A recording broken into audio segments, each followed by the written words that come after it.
Olá, alunos e alunas de Direito Constitucional 1. Hoje nós vamos dar continuidade ao nosso conteúdo, trabalhando o poder executivo, que se encontra a partir do artigo 76 do texto constitucional.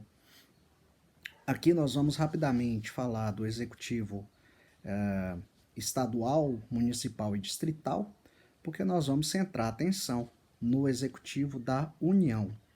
Então, em razão da nossa estrutura federativa, o executivo ele se encontra no âmbito da União, dos estados, Distrito Federal e municípios, exercido nos estados pelo governador e o vice-governador, nos municípios pelo prefeito e vice-prefeito, no Distrito Federal pelo governador do Distrito Federal e o vice-governador. No âmbito da União, pelo presidente da República e o vice-presidente. Em razão do sistema presidencialista de governo, que o Supremo Tribunal Federal entendeu como regra de acatamento obrigatório para todos os entes da federação, o nosso sistema, portanto, se coloca o executivo, né, como chefe da administração pública. Existe, portanto, nesse nosso sistema presidencialista de governo, uma superioridade, digamos assim, do executivo em face do legislativo. E o executivo é eleito pelo povo. E ao se eleger o executivo, elege-se também o vice, que acompanha o eleito, no caso da União, o presidente da República, no caso dos estados, o governador, do Distrito Federal também o governador do Distrito Federal, e nos municípios o prefeito. Então, o artigo 76 estabelece que o Poder Executivo é exercido pelo Presidente da República, auxiliado pelos ministros de Estado.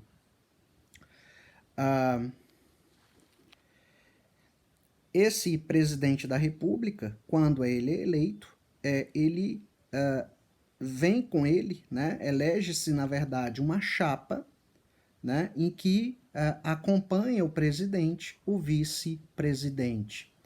E a forma de eleição é a forma majoritária, ou seja, o eleito é considerado eleito se obtiver o maior número de votos válidos.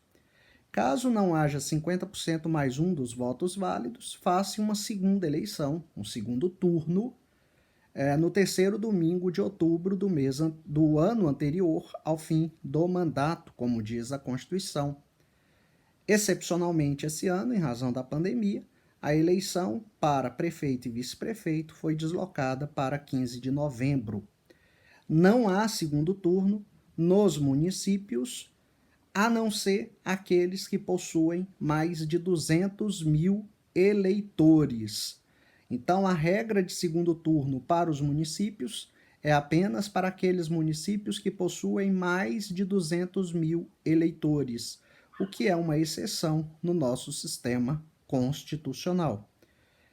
O artigo 77 estabelece que a eleição do presidente e do vice-presidente da República realizar-se-á simultaneamente no primeiro domingo de outubro, em primeiro turno, e no último domingo de outubro, em segundo turno, se houver, do ano anterior ao do término do mandato presidencial vigente, e a regra foi alterada para a prefeitura, para o prefeito, esse ano apenas em razão da pandemia.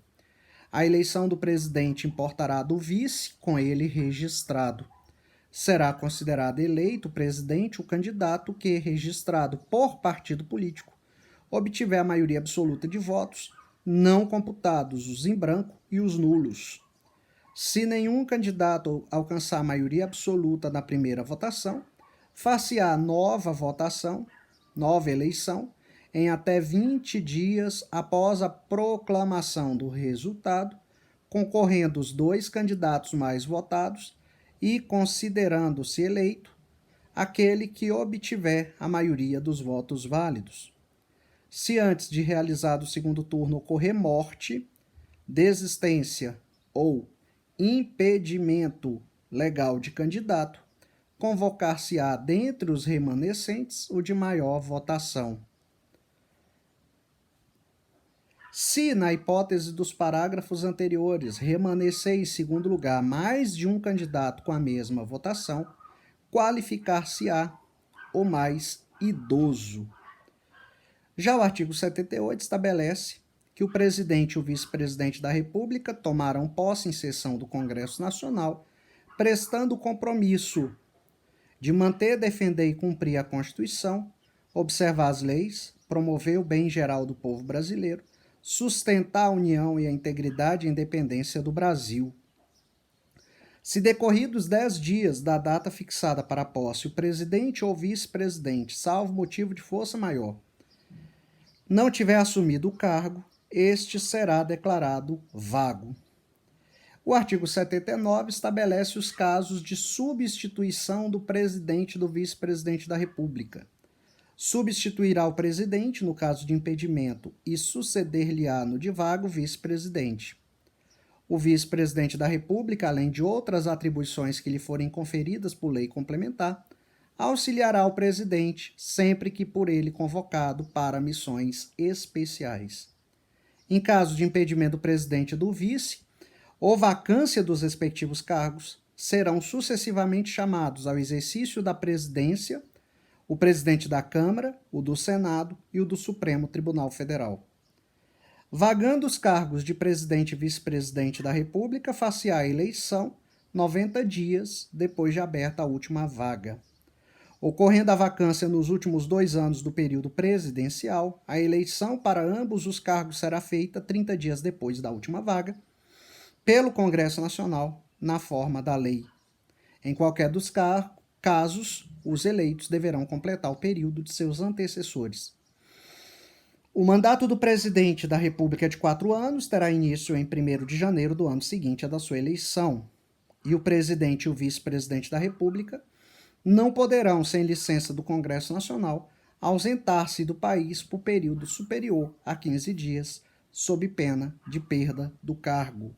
O presidente, portanto, ele é o chefe da administração pública que nós vamos trabalhar, nós vamos discutir nas nossas próximas aulas, nos nossos próximos vídeos. Até lá, pessoal!